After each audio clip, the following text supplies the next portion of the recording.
Hey everyone, welcome back to Corporate Decoder. Today we are diving into the world of iron ore royalties, which sounds about as exciting as watching paint dry. But stick with me because buried in this report is a story about production cuts and fluctuating income that could make things a little bumpy for investors.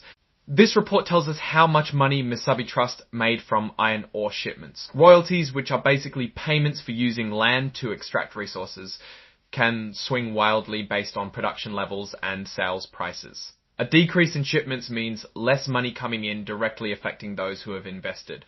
Before we get into the nitty-gritty, if you enjoy translating complicated corporate documents into plain language, make sure you are subscribed. Also, don't forget to check out our Discord community in the description below. Alright, let's jump into this Form 8K from Mesabi Trust. This is a current report, kind of like an update, filed with the Securities and Exchange Commission. The key date to keep in mind is April 30, 2025. This document tells us about an important event, the receipt of a quarterly royalty report, and the royalty payment itself. The main takeaway here is the money. Mesabi Trust got $2,422,3029 April 30, 2025.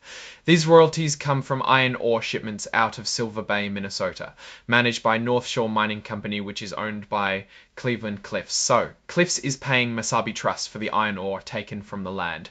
Breaking down that $244 million a bit more, the report says that of that amount, $1,067,762 was a base royalty. You can think of this as the standard payment for the volume of iron ore. In addition to the base royalty, the trust received 12 to the Mesabi depends on how well North Shore is performing and the price of iron ore. There was also payment of $73,022 paid to the Mesabi Ken $2 all Bainant Trust.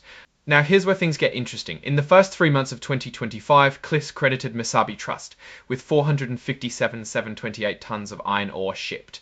In the same period of 2024, that number was way higher at 1,006 compared to 1,009 ore pellets. Basically, it means that there were only 2 small sales of iron ore to a single outside customer back in December of 2024. That number was way higher at 1,006, 1,009 ore pellets. Basically, it means that there were only 2 small sales of iron ore to a single outside sings of iron 728 tons of iron ore shipped. In the same period of 2024, that number was way higher, 1,006,690 December of 2024. The report points out that there are many reasons why the amount of iron ore produced or shipped can change. These include Cliffs' decisions to stop operations, like what happened from May of 2022 to April of 2023, customer schedules, and even weather on the Great Lakes. All these things can cause big swings in the royalties Mesabi Trust receives.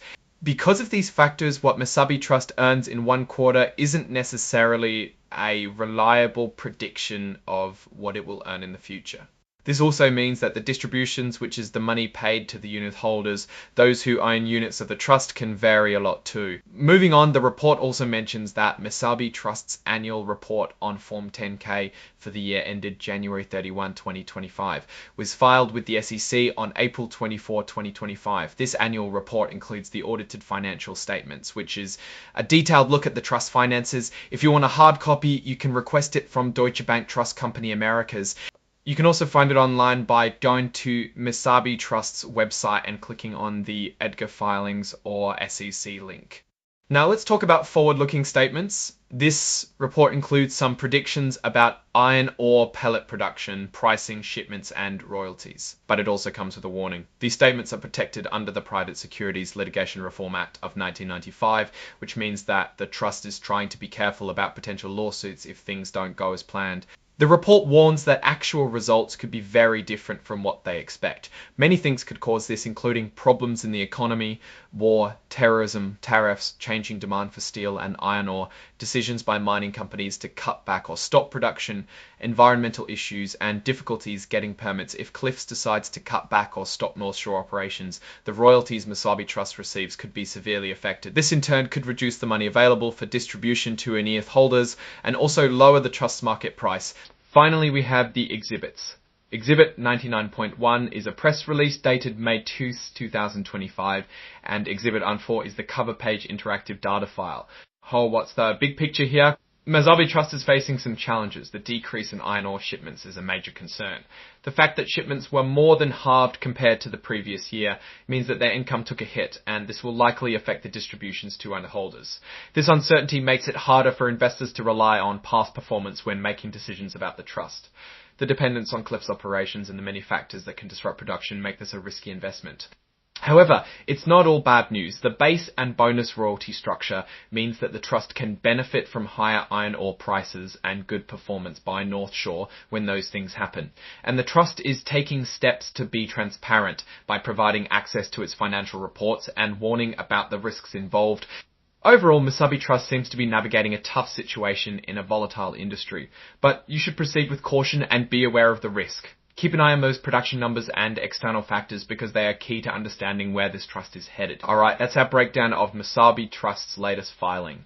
What do you think about these numbers and what they mean for the company's future? Let us know in the comments. If you found this analysis helpful, please hit the like button and subscribe for more deep dives into corporate filings. And don't forget to join our Discord channel in the description below for more discussions. Thanks for watching, and I'll see you next time.